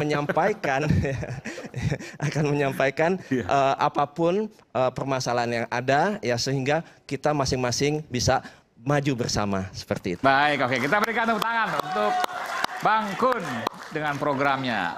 Lanjut ke pendukung dari Bang Kun. Pertanyaannya kemana? Ke dua cawagup juga boleh loh, bebas. Dua-duanya, wah luar biasa, oke. Ya, baik, terima kasih. Assalamualaikum warahmatullahi wabarakatuh. Waalaikumsalam. Yang pertama, saya mau bertanya ke 01. Jadi, di data Kementerian Tenaga Kerja, PHK di Jakarta itu paling tinggi, sekitar 7.000 sekian lah ya. Di Januari sampai dengan... tahun ini ya? Tahun ini, Januari sampai dengan Juni 2024. Dibanding daerah lain, baik. Ya. Nah, itu solusi yang ditawarkan untuk menghadapi PHK besar ini apa untuk DKI Jakarta? Itu terus, ke Pak Sus. Pak Sus. Oke, terus kemudian untuk Bang Kun, Bang Dul, lupa. Ya. Untuk Bang Dul, biaya hidup di Jakarta itu 15 juta kalau nggak salah tahun ini. Nah, terus 15 juta? 15 juta biaya hidup. Biaya hidup? Ya. Masa kan UMR aja 5 juta. Nah, itu dia, justru itu. UMP cuma 5 juta. Nah, gimana caranya itu? 15 juta? Emang naik apa Mercy? Itu data. Data 15 juta nanti boleh kalau ada koreksi ya. Iya. Saya pikir terlalu besar itu 15 juta. Karena UMR itu kan dihitung dari KHL, hidup layak. Ya kalaupun beda-beda nggak terlalu jauh lah. Ini 3 kali lipat. Rasanya nggak masuk akal. Tapi silakan aja nggak apa. Iya. Artinya gini, apa dengan... Oh, ini sekeluarga? Sekeluarga. Oh iya, sekeluarga. Oh, ini sekeluarga. Keluarga 4 sampai 6 orang kira-kira 14, sekian. Iya. Okay. Bukan per orang berarti kan. Iya. Artinya dengan biaya hidup segitu banyak 15 juta, sedangkan UMP itu hanya 5 juta, terus bagaimana itu untuk menyesuaikan biaya hidup yang terlalu banyak? Itu aja sih, terima kasih. Pak Sus dulu. Silakan Pak Sus. Baik, terima kasih, pertanyaan yang bagus ya. Jadi pertama dengan program yang desentralisasi tadi RW yang 200 juta itu nanti bentuk implementasinya dengan lapangan kerja, yaitu dengan padat karya. Ya, itu artinya dari situ saja pasti nanti orang-orang di RW tersebut yang memang tidak bekerja dia bisa dilibatkan dalam realisasi dari proyek-proyek yang sudah diputuskan di tingkat RW. Tetapi yang lebih besar lagi adalah tentu Jakarta ke depan adalah menjadi kota global ya. Nah, tentu saja maka kita perlu peningkatan iklim investasi. Nah, inilah yang kita akan buka nanti di sana untuk menuju kota bisnis berskala global. Nah, kalau investasi masuk, pasti di sana juga nanti akan berbanding lurus dengan lapangan kerja tercipta. Ya, itu satu. Nah, kemudian juga pengembangan pariwisata ya, karena sebagai kota global ya tentu tidak lagi ke industri, tetapi lebih kepada bagaimana pariwisata ditingkatkan di Jakarta ini seperti kota-kota besar di tujuan wisata ya. Kita harapkan mudah-mudahan 6 juta ya paling tidak wisatawan bisa datang ke Jakarta. Nah, berarti berapa lapangan kerja juga yang akan tercipta dengan banyaknya wisatawan yang masuk ya ke Jakarta. Nah, kemudian tentu saja kita akan mendorong ya pengembangan wirausaha. Melalui apa? Ya tentu melalui berbagai pelatihan dan bantuan ya. Jadi kepada kalangan-kalangan muda yang masih punya potensi untuk terus mau berwirausaha, kita akan fasilitasi ya. Dan juga pengembangan ekonomi kreatif ya. Itu yang beberapa akan kita lakukan, termasuk tadi ekonomi digital. Itu juga satu hal yang akan kita munculkan untuk terutama untuk kalangan anak muda. Itu saya kira banyak hal. Oke, kita berikan tepuk tangan. Baik. Silakan Bang Dul. Iya, memang kalau ukurannya 15 juta 6 orang, barangkali kita hitung cuma 1,5 juta. Kan 15 juta biaya hidup. Itu ternyata untuk 6 orang, bukan 1 orang. Kalau dibagi 6, berarti kan cuma 1,5 juta kan. Iya, berkisar 2 juta lah. Pemda DKI banyak melakukan stimulus-stimulus untuk menekan itu. Misalnya KJP, Kartu Jakarta Pintar, kemudian misalnya seperti beasiswa-beasiswa yang lain untuk tingkat mahasiswa, itu sebetulnya untuk menekan itu juga. Kemudian kita akan mengeluarkan 15 golongan untuk bisa gratis menggunakan LRT dan MRT. Itu bagian dari komponen yang untuk kita tekan agar biaya hidup di Jakarta tidak terlalu tinggi. Tapi 6 orang tadi kan satu keluarga biasanya suami, istri, anak 2 lah rata-rata kan begitu ya. Kalau 6 dari mana maksudnya? Nah tadi hitungannya memang buat 6 orang. BPS, BPS. Makanya tadi saya agak terkejut. Jadi bukan kalau 1 orang 15 juta, gajinya nggak lebih dari 5 juta dari mana kan? Rata-rata kan 5 juta. Komponen ini makanya tadi Mas Kun juga bilang, Bang, itu hitungan per keluarga. Oh, kalau per keluarga iya, barangkali 14 sekian ya. Per keluarga. Per keluarga. Itu data BPS. 15 juta per keluarga. Iya. Yang anggotanya 6 orang. Kira-kira sebegitu dihitung. Iya, nah, jadi kalau dihitung komponen itu kan cuma 2 juta kan. Nah, artinya Pemda DKI bisa untuk mengejar kekurangan itu dengan berbagai macam stimulus-stimulus. Mungkin itu yang bisa saya jawab. Jadi hidup sejahtera karena ada insentif-insentif buat warga. Betul, betul. Oke, baik, kita berikan tepuk tangan untuk Bang Dul. Last but not least dari pendukung nomor urut 3. Ya. Oh, calon dong. Oke. Ya, calon dong, terima kasih. Mungkin saya ingin mengingatkan sedikit tadi. Mau kuis juga tadi? Enggak dong, bukan kuisnya. Nanti program lain itu. Tadi disebutkan ternyata setelah dihitung 270 miliar. Itu kan per bulan. Nah kalau kita ngomong APBD kan per tahun. Jadi jatuhnya juga hampir 3 triliun juga. Jadi benar 0,27 tadi kan harusnya kan. Tapi itu bukan pertanyaan saya. Saya saya bicara begini. Mas Pram Bang Dul. Ke Pak Susono ya, Pak Su ya, karena saya menghormati beliau. Mas Pram Bang Dul punya program utama, 1 Jakarta Belajar, 1 Jakarta Bergerak. Jakarta Bergerak sudah disebutkan tadi sama Bang Dul bahwa akan ada usaha untuk memberikan transportasi MRT, LRT termasuk Transjakarta gratis. Disebutkan untuk sekitar 15 golongan yang membutuhkan itu ya. Itu Jakarta Bergerak. Kemudian Jakarta Belajar. Oh, MRT, LRT dan bus Transjakarta BRT gratis nanti? Ya. Untuk bagi 15 golongan yang untuk Pram prioritas. Dan Rano. Punya pasangan. program itu Jakarta Bergerak. Kemudian Jakarta Belajar tentang 12 tahun wajib belajar ini karena terinspirasi oleh Mas Kun juga mungkin ya. 12 tahun sampai SMA. Luar biasa. Jadi gratis untuk sekolah bukan hanya negeri tapi juga swasta. Iya kan? Itu namanya. Bentar, swasta bakal gratis? Ya. Sekali lagi itu memang mengikuti itu yang membutuhkan ya. Oke. Tidak semua otomatis swasta yang elit mungkin bisa menjadi bukan target itu ya. Nah, Pak Sus pertanyaannya, dengan program Jakarta Bergerak, Jakarta Belajar, kalau Bapak tidak setuju, apa alasannya? Dan kalau Bapak setuju, apa alasannya? Itu aja. Terima kasih. Bangun nggak? Bang Gun nanti kalau ingin menjawab nggak apa-apa karena sebenarnya pertanyaan untuk umum, tapi kalau menjawab mungkin waktu ya. Mohon maaf, mungkin kita bikin pertanyaan lain di acara berikutnya. Pak Cak, silakan. Jadi begini ya, ini Jakarta ini Pak Cak Lontong ya, bahwa ini kota terstres di dunia nomor 9. Ya, jadi hal-hal apa yang kira-kira akan bisa membahagiakan rakyat Jakarta pasti kami setuju dan sangat dukung. Ya, jadi itu programnya cukup bagus dan tentu kalau kami terpilih kami yang merealisasikan insya Allah. Ya, jadi nggak usah khawatir Pak. Terima kasih. Mau tambahkan? Ya, kami setuju, bahkan sangat setuju. Ya, tapi nanti kami akan lebih melengkapi lagi program tadi.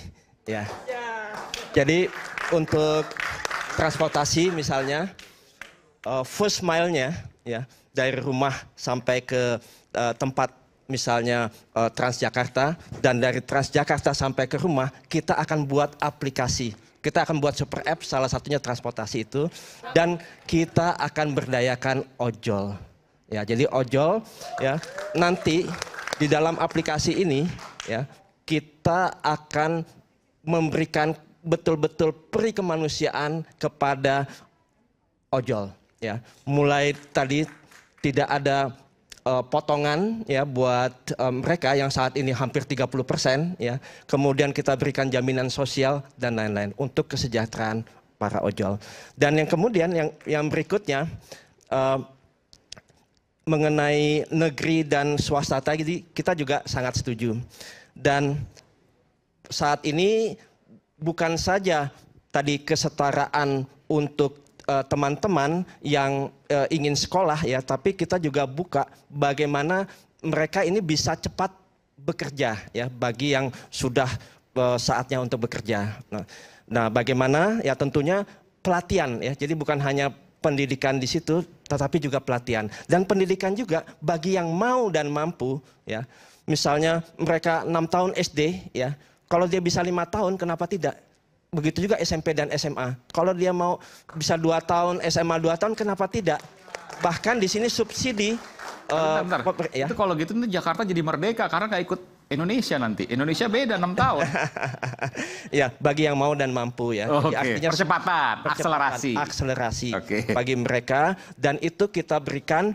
Tadi kalau kita subsidi ya, otomatis 3 tahun kita bisa menguntungkan juga buat Pemda DKI, dan alokasi itu bisa diperuntukkan untuk yang lain. Nah, kembali ya, pendidikan dan pelatihan ini kan kalau kalangan-kalangan milenial, Gen Z ya. Ini kan rata-rata dia pengen tahu secara instan. Nah, rata-rata mereka fakir kuota. Ya, makanya dengan kita memberikan internet gratis, maka dia bisa belajar, bisa melakukan pelatihan secara cepat. Tapi 3,5 triliun loh tadi katanya. Setahun kan itu 270 juta sebulan. Ya. 3,5 triliun lah kurang lebih. Ya, 270 miliar tadi kan per bulan. Tadi per bulan. Betul, memang sekitar segitu setahun. Tapi kita juga sudah 3 triliun lebih. Ya, dikali 12 ya. Dan tadi kita sudah hitung ya, dengan misalkan timbal balik kepada para pengusaha ya, penyelenggara telekomunikasi ya, jaringan ya, dengan kita bebaskan tadi biaya sewa yang per meter 15.000, otomatis ini akan jauh mengurangi biaya APBD dari Pemda DKI. Baik, kita berikan tepuk tangan. Sampai pada sesi terakhir, setelah jeda saya akan mempersilahkan para calon wakil gubernur untuk berdiri di depan sini berorasi terakhir. Sesaat lagi kami akan segera kembali, tetaplah bersama kami Rakyat Bersuara.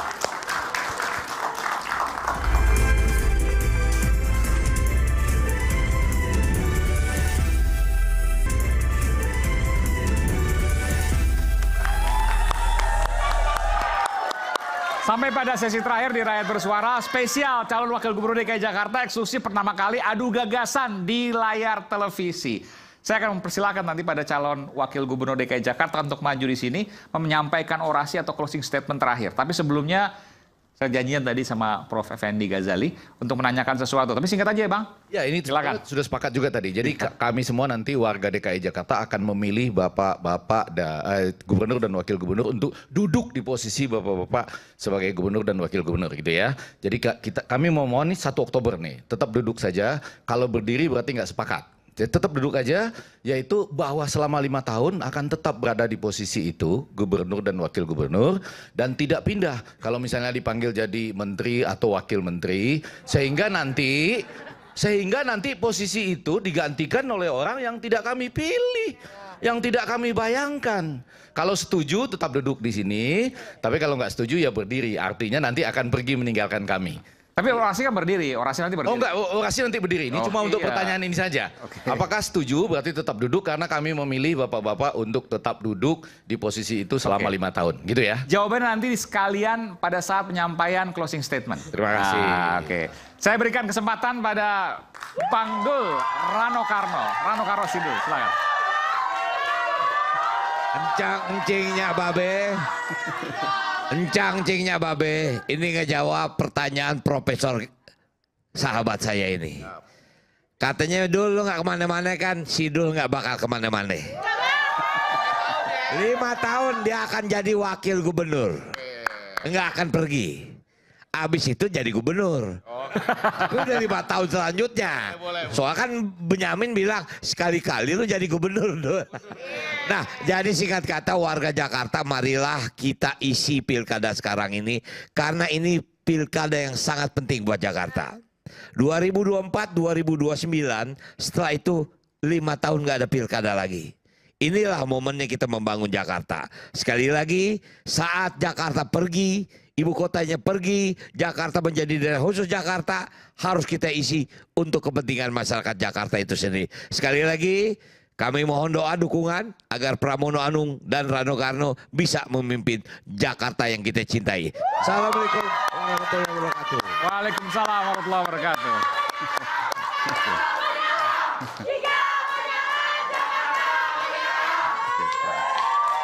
Kita berikan tepuk tangan sekali lagi. Ya, saya terinspirasi oleh pengamen di Banjir Kanal Timur. Mereka melakukan bernyanyi, tetapi saat ini dengan adanya digitalisasi, mereka bisa mendapatkan sawer digital. Berapa pendapatannya sehari? Lebih dari 1 juta. Ini luar biasa. Dunia sudah berubah menjadi dunia digital. Kalau kita bisa berikan akses yang setara kepada seluruh warga Jakarta, seluruh rumah warga Jakarta, berapa banyak orang-orang seperti tadi pengamen tadi bisa mendapatkan penghasilan. Walaupun mereka bekerja dengan gaji UMP, tetapi penghasilan yang dihasilkan dengan digitalisasi ini luar biasa. Dan kita tidak mau adanya kesenjangan. Kalau mereka tidak mendapatkan akses internet, ya artinya kesenjangan akan membuat lebih parah lagi. Untuk itu, dengan keberpihakan kita kepada rakyat kecil, kita akan samakan, berikan semua kesempatan yang sama. Dan tadi komitmen kami, bila nanti menjadi wagub, kita akan komit untuk bisa selalu bersama rakyat, bisa bersama-sama rakyat untuk membangun. Ya. Kalau masyarakat ingin curcol, ya, ada yang tahu curcol? Curhat colongan, ya. Kita siap menerima curcol dari para warga Jakarta. Dengan ya, tadi komitmen dari Prof. Ege? Ya. 5 tahun lagi? 5 tahun lagi komitmen menjadi Wakil Gubernur DKI Jakarta. Saya ingin akhiri dengan pantun, boleh? Boleh. Tapi nyontek dulu ya. Buah mangga, buah kecapi. Makannya di siang hari. Warga Jakarta tidak ragu lagi. Darmakun tetap di hati. Oke, kita berikan tepuk tangan. Makasih. Silakan Pak Sus. Baik, Ridho, insya Allah Ridwan Kamil Suswono akan membenahi Jakarta karena visinya adalah menjadikan Jakarta baru sebagai kota global yang penuh dengan karya inovatif, berkeadilan dan sejahtera. Oleh karena itu, tentu kami sadar betul seperti yang tadi sampaikan bahwa Jakarta adalah kota terstres nomor 9 di dunia, juga terpolusi nomor 3 di dunia. Tentu saja ini PR besar kita. Oleh karena itu, insya Allah 5 tahun yang akan datang, rakyat Jakarta akan lebih bahagia di bawah kepemimpinan Ridwan Kamil Suswono. Kami yakin pada dasarnya rakyat mau bekerja sama, asal prinsip keadilan ditegakkan. Oleh karena itulah yang nanti kami akan jalankan.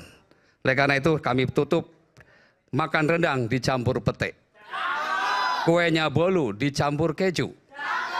Ridho datang membangun Jakarta, Jakarta baru, Jakarta maju. Oke. Assalamualaikum warahmatullahi wabarakatuh. Waalaikumsalam warahmatullahi wabarakatuh. Dan pemirsa, sampai di sini akhir dari Rakyat Bersuara edisi spesial calon wakil gubernur. Masa kampanye telah berjalan sepekan, tersisa waktu 1 bulan hingga pencoblosan. Hingga calon pemimpin Jakarta terus bergerak mulai dari belusukan hingga turun ke jalan demi memenangkan hati masyarakat. Wahai warga Jakarta, inilah kandidat pemimpin Anda. Kepada siapa suara Anda akan diberikan? Pastinya hati nurani yang akan menentukan. Saya Aiman Wicaksono, sampai berjumpa di Rakyat Bersuara berikutnya. Makasih.